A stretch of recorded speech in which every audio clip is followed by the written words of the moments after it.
तो गाइज आज हम बात करेंगे लुकिज्म के चैप्टर नंबर 564 के बारे में। और पिछले चैप्टर में हमने देखा था जब जेक किम डैनियल का धमाकेदार इंट्रोडक्शन देता है तो वो सुन के डैनियल भी जोश में आ जाता है और एंचियन को यूनाइट करने के लिए तैयार होता है। लेकिन आज की वीडियो की शुरुआत में हम देखते हैं थोड़ा सा पुराना सीन जहाँ पे जैक्योन ने डैनियल की मदद कर रहा होता है उसकी अवेकनिंग पे। उसने डैनियल को अपनी एक यूनिक स्किल दिखाई होती है जो उसकी सारी यूनिक स्किल्स में सबसे ज्यादा पावरफुल है, जिसकी वजह से जैक्योन ने एक बहुत बड़ी दीवार को फोड़ के रख दिया होता है और बड़े वाले डैनियल को कहता है यही था जो मैं तुझे दिखाना चाहता था। नहीं, ऐसा नहीं हो सकता, कमाल है, मैं पहली बार अपनी इस स्किल को रिवील कर रहा हूँ। मेरी सारी यूनिक स्किल्स में ये सबसे ज्यादा पावरफुल है। हाँ, इसकी डिस्ट्रक्शन पावर काफी ज्यादा कमाल की है। क्योंकि मेरा इरादा यही था, इसको जितना ज्यादा हो सके डिस्ट्रक्टिव बनाऊं। लेकिन ये एक यूनिक स्किल है, यूनिक पाथ नहीं है। मैंने अपनी खुद की यूनिक स्किल्स बनाई लेकिन कभी भी अपना यूनिक पाथ नहीं ढूंढ पाया। लेकिन डैनियल पार्क, तू अलग है।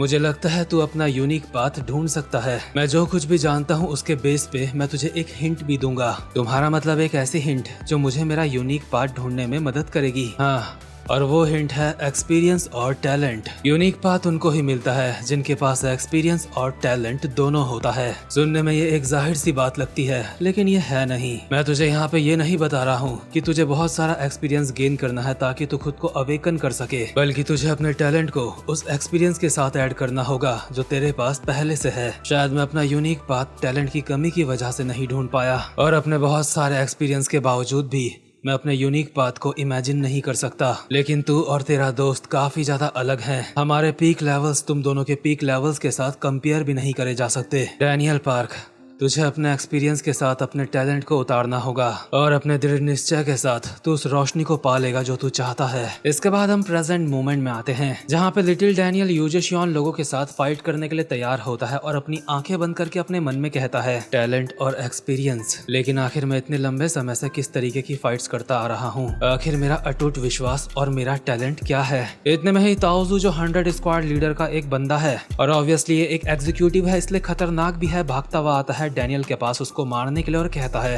आखिर तूने ये कैसे सोच लिया? तू यहाँ पे ऐसे सुस्ता सकता है?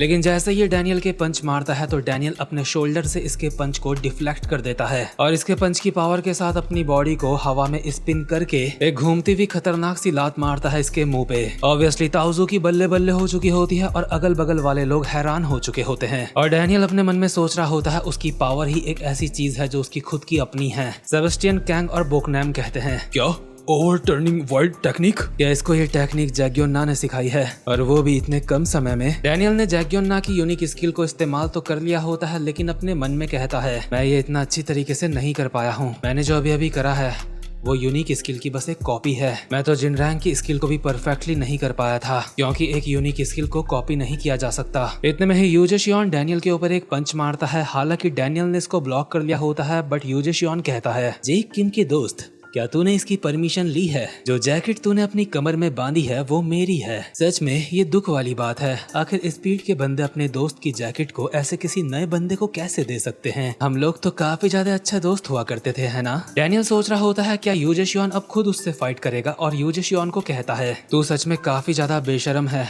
अपने लोगों को धोखा देने के बाद तुझे कम से कम ऐसी बातें तो नहीं करनी चाहिए। और मनी मन डैनियल सोच रहा होता है कि यूजेशियन किस तरीके का फाइटिंग स्टाइल इस्तेमाल करता है, लेकिन यूजेशियन ये उसको खुद ही दिखा देता है उसकी ठुड्डी में एक खतरनाक सा हमला करके, जिससे डैनियल ने अपने मुंह से पान मसाला थूक दिया होता है। डैनियल सोच ही रहा होता है क्या ये फाइट में अपने पाम्स का इस्तेमाल करता है। इतने में ही यूजेशियन एक उल्टे हाथ का रैपर जैसा अटैक मारता है डैनियल के ऊपर। डैनियल ने इसको ब्लॉक तो कर लिया होता है बट समझ नहीं पा रहा होता यूजेशियन किस तरीके का फाइटिंग स्टाइल इस्तेमाल करता है। लेकिन ये बात पक्की होती है कि यूजेशियन एक स्ट्राइकर है, यानी कि जो ज्यादा हमले करते हैं। डैनियल ने यूजेशियन के हमले को ब्लॉक तो कर लिया होता है लेकिन यूजेशियन अचानक से अपने हमले को चेंज करके डैनियल के मुंह पे एक रैपट जैसा मारता है और दोनों टांगों में लात मार के डैनियल को हवा में उड़ा देता है। और आजकल तो डैनियल इंतजार करता है कब कोई उसे हवा में उड़ाए ताकि वो घूमती हुई लात मारे अपने दुश्मन के। डैनियल अब भी यही करता है और हवा में घूमते हुए यूजेशियन के ऊपर एक खतरनाक सी लात मारता है और इस किक का नाम होता है ओवरटर्निंग वॉइड टेक्निक, जो कि मेरे ख्याल से जैक्योन की एक यूनिक स्किल है। लेकिन यूजेशियन ने अपने उल्टे हाथ के उल्टी तरफ से इस हमले को ब्लॉक कर लिया होता है और जमीन का सपोर्ट लेते हुए घूमती हुई एक खतरनाक सी लात मारता है डैनियल के ऊपर और कहता है नहीं मिस्टर डैनियल पार्क, ये सही नहीं है।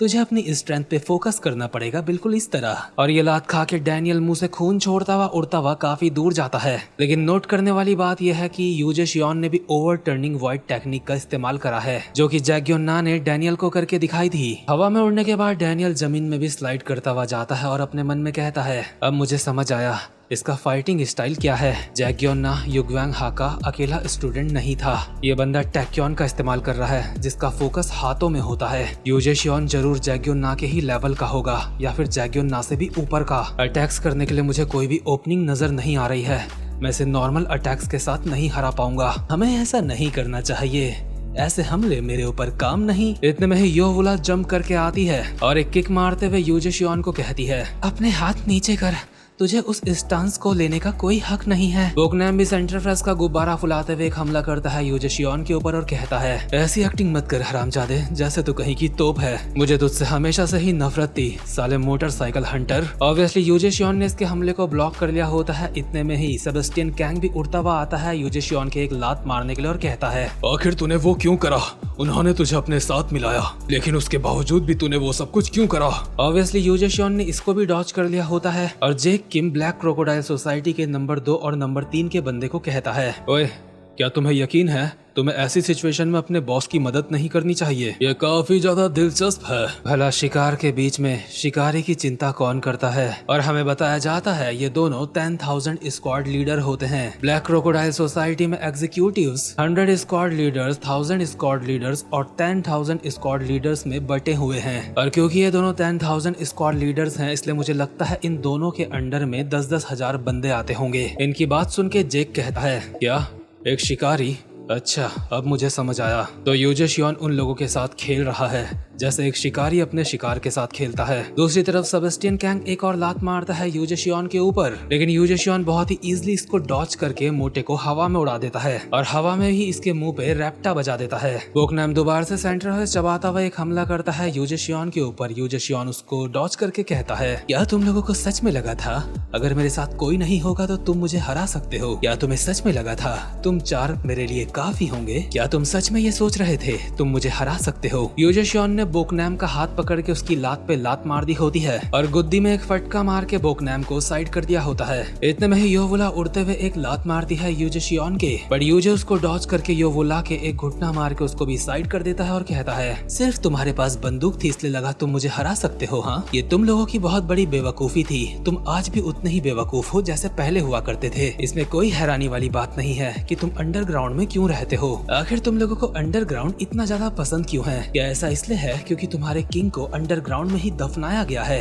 और जेक यूजे शियोन को देख के अपने मन में कहता है, कमाल है, वो बंदे कमजोर नहीं है, उसके बावजूद यूजे शियोन उनके ऊपर भारी पड़ रहा है। यूजे शियोन सच में काफी ज्यादा ताकतवर है। यूजे शियोन को पता होता है डैनियल उसके ऊपर हमला करने वाला है, इसलिए कहता है, हमें इस चीज को और ज्यादा आगे नहीं खींचना चाहिए, इसलिए चुपचाप से हार मान जाओ जेक किम के प्यारे दोस्त। और एज एक्सपेक्टेड डैनियल पीछे से उड़ता हुआ आता है यूजे शियोन के एक लात मारने के लिए और यूजे इसको ब्लॉक करने के लिए तैयार होता है और कहता है, ऐसा नहीं है कि तू बाकियों से अलग है, तूने ये पहले ही देख लिया है, तेरे हमले मेरे ऊपर काम नहीं करेंगे। यूजे शियोन एक्सपेक्ट कर रहा होता है ये दोबारा से ओवर टर्निंग वाइड टेक्निक का इस्तेमाल करने वाला है, लेकिन डैनियल इस बार कुछ और ही सोच रहा होता है। वो यूजे शियोन के लात नहीं मारता, बल्कि उसके पीछे जो लाइट का स्विच होता है उसमें लात मार के उसको तोड़ देता है, जिस वजह से इस पूरे एरिया की लाइट जा चुकी होती है। और डैनियल कहता है, तुझे लगा था मैं तेरे ऊपर सीधा सीधा हमला कर दूंगा? तुझे सच में मरे हुए लोगों को इज्जत देनी चाहिए, तुझे इस बात का ध्यान रखना चाहिए, नहीं तो अगली बार जमीन में तुझे दफना दिया जाएगा। उसने स्विच बॉक्स तोड़ दिया है, पकड़ो साले को। डैनियल चिल्लाते हुए अपने साथ के बंदों को कहता है, ये लोग यहाँ पे बहुत सारे हैं, भले ही हम यूजे शियोन को पकड़ भी ले तो इसका कोई फायदा नहीं। अभी के लिए हम सबको यहाँ से भागना पड़ेगा, बाद में अपने बेस में मिलेंगे। तुम अंधेरे में यहाँ से भाग सकते हो, मैंने सही कहा ना? Of course. ठीक है, तो अब सीधा बेस में मुलाकात होगी, सबके सब अपने आप को सुरक्षित रखना। और योवुला यहाँ से भागना तो नहीं चाह रही होती है, लेकिन उसे भागना पड़ रहा होता है। उसके सामने एक दरवाजा होता है, जैसे ही वो उस दरवाजे को पार कर लेगी तो यूजे शियोन के बंदों के लिए उसको पकड़ना बहुत मुश्किल हो जाएगा। और जैसे ही वो उस दरवाजे को पार करने वाली होती है, वहीं बगल में उसे दिखता है जेक किम, जो कहता है, क्या तुम जा रही हो? मुझे पता था तुम यहाँ से भागते हुए आओगी। माफ करना, लेकिन जो तुम मेरे पैसे लेके भागी थी, इसको उसका हिसाब किताब समझ लेना। हमें दिखाया तो नहीं जाता, लेकिन ऑब्वियसली योवुला धप्पा हो चुकी है और बोकनैम और सेबेस्टियन बेस में पहुंच के जैक्योन्ना को कॉल करके ये सब कुछ बता रहे होते हैं कि वो लोग यूजे शियोन लोगों के ऊपर अटैक करने के लिए गए थे ताकि वो यूजे शियोन को पकड़ सके। जैक्योन्ना ने और उसके साथ के नंबर 2 के बंदों ने भी यूजे शियोन के काफी सारे बंदों को मार मार के गिरा रखा होता है और बोकनैम की बातें सुन के जैक्योन्ना को ज्यादा असर नहीं पड़ता क्योंकि उसको लग रहा होता है कि उनके सारे बंदे सेफ हैं। बट इतने में ही बोकनैम रोते हुए कहता है और रोते हुए कम से कम सेंटर फेस नहीं चबा रहा है, मुझे इस बात की खुशी है। नहीं, उन्होंने उसे पकड़ लिया।